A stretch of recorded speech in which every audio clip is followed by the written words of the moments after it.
व्यर्थ में उलझाए बिना साफ सुथरी कविता लिखने वाले कवि कुंवर नारायण जी का जीवन परिचय आज हम करने वाले हैं। तो सबसे पहले देख लेते हैं कुंवर नारायण जी का व्यक्तिगत परिचय। 19 सितंबर 1927 को उत्तर प्रदेश के फैजाबाद में कुंवर नारायण जी का जन्म हुआ था। 15 नवंबर 2017 को नई दिल्ली में उनकी मृत्यु हो गई थी। लखनऊ विश्वविद्यालय से अंग्रेजी साहित्य में उन्होंने एमए की। कम उम्र में ही उनकी माता, उनकी बहन और चाचा जी की मृत्यु हो गई थी।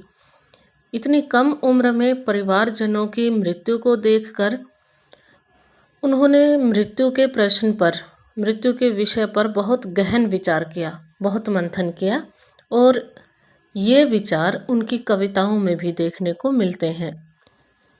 साहित्य में इतना श्रेष्ठ लेखन करने के कारण उनको बहुत से पुरस्कार भी मिले हैं, जिनमें से प्रमुख हैं साहित्य अकादमी पुरस्कार, ज्ञानपीठ पुरस्कार और पद्म भूषण सम्मान। साहित्य अकादमी और ज्ञानपीठ पुरस्कार भारत के साहित्य के सबसे बड़े पुरस्कार हैं और पद्म भूषण सम्मान भी बहुत बड़ा सम्मान है। अब देखते हैं इनकी प्रमुख रचनाएं। सबसे पहली है चक्रव्यूह, दूसरी परिवेश हम तुम, तीसरी प्रमुख रचना है आत्मजयी, जिसमें उन्होंने मृत्यु के प्रश्न की बहुत सुंदर और अद्भुत व्याख्या की है। चौथी रचना है आकारों के आसपास, पांचवी रचना अपने सामने और छठी वाजश्रवा के बहाने, सातवीं रचना है कोई दूसरा नहीं और आठवीं रचना है इन दिनों। कुंवर नारायण जी की इन सभी रचनाओं के नाम आप बड़ी ही आसानी से याद कर सकते हैं।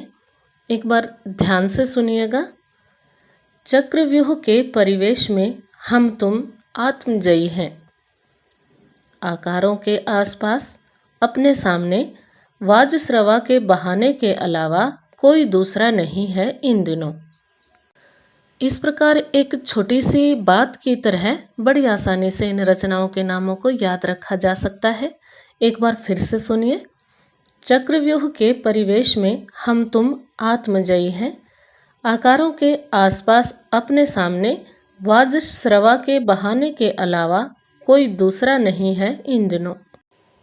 अब जानते हैं कुंवर नारायण जी की साहित्यिक विशेषताओं के बारे में, यानी कि इनके लिखे हुए साहित्य में ऐसी कौन सी खास बातें हैं जिनके कारण इन्हें देश के इतने बड़े बड़े सम्मान मिले, पुरस्कार मिले और इन्हें हमारे पाठ्यक्रम में रखा गया। देखते हैं। सबसे पहली विशेषता इनके साहित्य की है कि भाषा और विषय की विविधता। ये इनके साहित्य की प्रमुख विशेषता है। इसका अर्थ है कि इनकी कविताओं में, इनकी पुस्तकों में भाषा में भी विविधता मिलती है और विषयों में भी, यानी अलग अलग विषयों पर, बहुत सारे विषयों पर इन्होंने साहित्य लिखा है। दूसरी विशेषता है कविता के अलावा उन्होंने कहानी और लेख भी लिखे हैं, लेकिन कविताओं को प्रमुखता दी है। तीसरी विशेषता सिनेमा और रंगमंच जैसी कलाओं के लिए भी उन्होंने खूब लिखा है। सिनेमा यानी फिल्मों के लिए भी कहानियाँ, पटकथा वगैरह लिखी हैं, गीत लिखे हैं, और रंगमंच जैसी कलाओं के लिए, यानी रंगमंच पे जो नाटक खेला जाता है उसके लिए भी इन्होंने बहुत कुछ लिखा है। चौथी और सबसे प्रमुख विशेषता है मृत्यु जैसी शाश्वत समस्या की अद्भुत व्याख्या की है। हमने पहले भी पढ़ा था इनके परिचय में कि इन्होंने अपने परिवारजनों की मृत्यु देखी थी कम उम्र में ही, इसीलिए इन्होंने मृत्यु पर गहन विचार किया और उसकी अद्भुत व्याख्या की। मृत्यु ऐसी शाश्वत समस्या है जो इस संसार में सभी मनुष्यों को देखनी है, झेलनी है, इसे मिटाया नहीं जा सकता। इसीलिए इस प्रश्न पर उन्होंने बहुत विचार किया और उसकी व्याख्या की।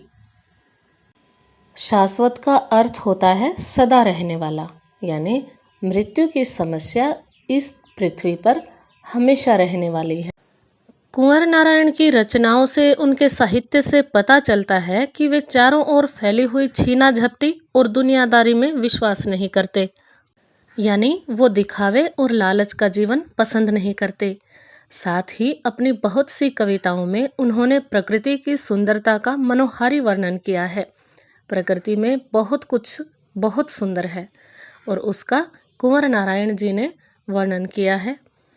वे प्रेम को मनुष्य की शक्ति मानते हैं, लेकिन साथ ही उन्होंने प्रेम का जो वर्णन अपनी कविताओं में किया है वो बहुत साफ सुथरा है, बिल्कुल भी अश्लील नहीं है। साहित्यिक विशेषताओं के बाद अब हम जान लेते हैं इनकी भाषा शैली के बारे में।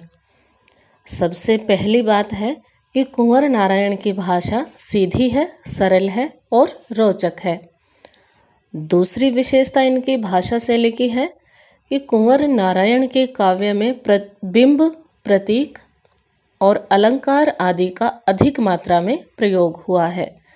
कुंवर नारायण जी ने अपनी कविताओं में बिंब, प्रतीक और अलंकारों का बहुत अधिक प्रयोग किया है। उन्होंने छंद मुक्त भाषा का प्रयोग किया है, अर्थात कविताओं की भाषा उनकी छंद मुक्त है, छंदों में बंधी हुई नहीं है, किसी विशेष छंद का प्रयोग नहीं किया है। इसीलिए इनकी कविताएं अतुकांत भी हैं, यानी इनकी कविताओं की अंत में तुक नहीं मिलती। ऐसी कविताएं हमारे पाठ्यक्रम में दी गई हैं। एक तो कविता के बहाने और दूसरी है बात सीधी थी पर। इन दोनों ही कविताओं में छंदों का प्रयोग नहीं है और पंक्तियों की अंत में तुक नहीं मिलती है।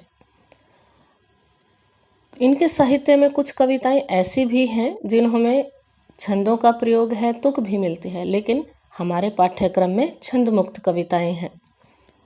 चौथी विशेषता है इनकी भाषा शैली की कि इन्होंने आम जीवन की बातों को आम बोलचाल की भाषा में ही प्रस्तुत किया है।